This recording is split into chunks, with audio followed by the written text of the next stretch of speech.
France revolution থেকে এখনো পর্যন্ত 2016 সাল পর্যন্ত যত সংবিধান গৃহীত হয়েছে, গড়ে কোনো সংবিধানের বয়সই 9 বছর বা 10 বছর পার হয় না।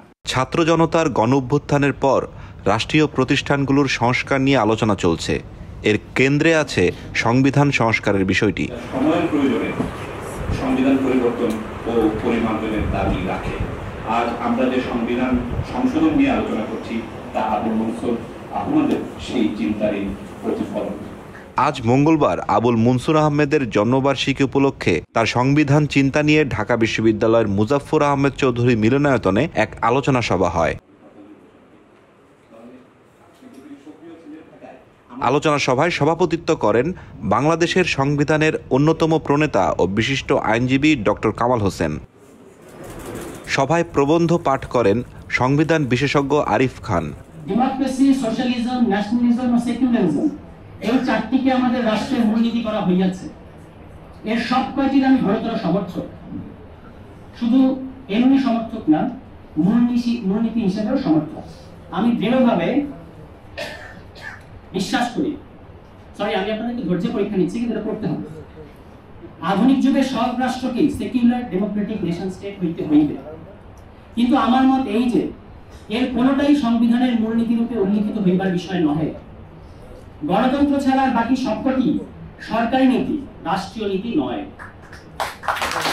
আবারও বলি, গণতন্ত্র ছাড়া আর বাকি সবকটি, মানে বাকি তিনটি সরকারি নীতি, রাষ্ট্রীয় নীতি নয়।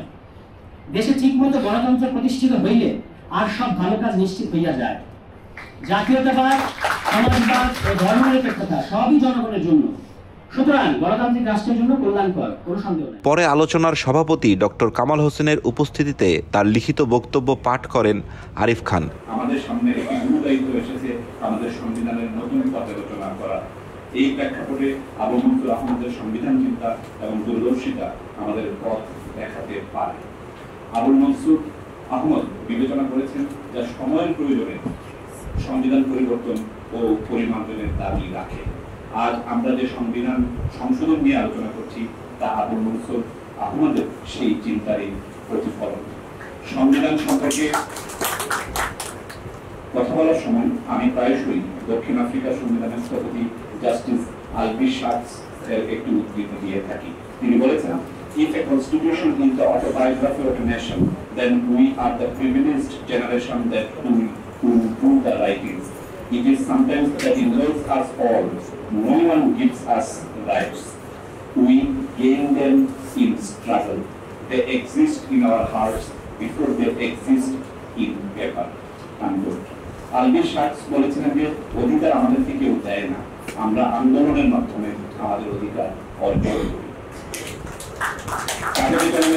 হওয়ার আগে এই অধিকার আমাদের প্রাণে রক্ষিত থাকে।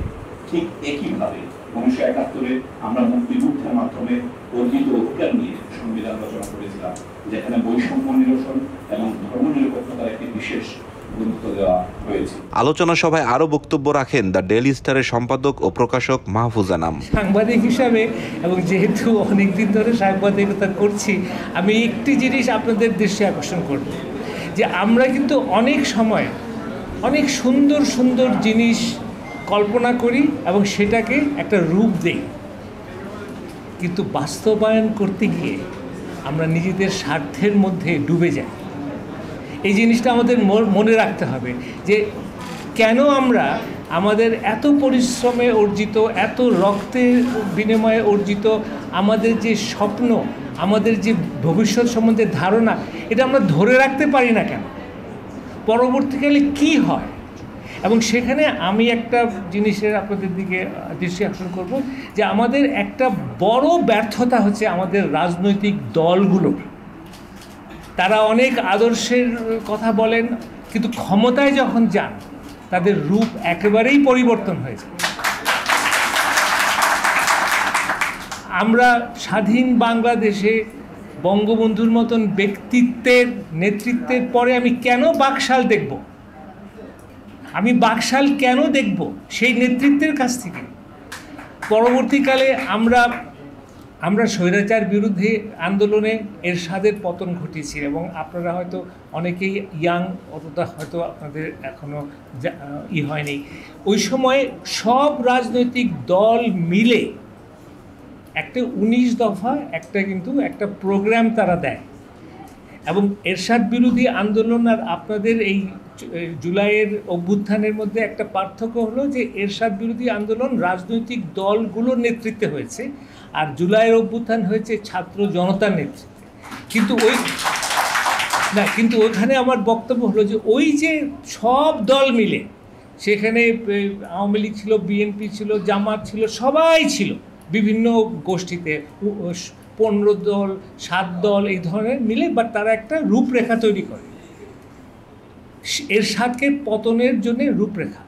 বাট যেই মুহূর্তে এরশাদের পতন হলো এবং তারপরে নির্বাচন হলো, যে দল ক্ষমতায় আসলো সে দল কিন্তু ওই রূপরেখাকে একেবারে ডাস্টবিনে ফেলে দিল। আবার 5 বছর পরে আরেক দল নির্বাচিত হলো ওদের বিরুদ্ধে, তারাও ওটাকে ফেলে দিল। অর্থাৎ আমাদের একটা রাজনৈতিক কালচারের মধ্যে একটা আছে যে জনগণকে খুশি করার জন্য অনেক বক্তব্য, আর ক্ষমতায় গেলে একদম দলীয় স্বার্থে দেশ চালানো। এইটা আমাদের একটা অভিজ্ঞতা আছে, এবং আপনারা যারা নতুন বাংলাদেশের স্বপ্ন দেখছেন, নতুন সংবিধানের কথা বলছেন বা সংবিধানের সংযোজন বা পরিবর্তনের কথা বলছেন, আপনাদের এই পলিটিক্যাল কালচারটা মনে রাখতে হবে।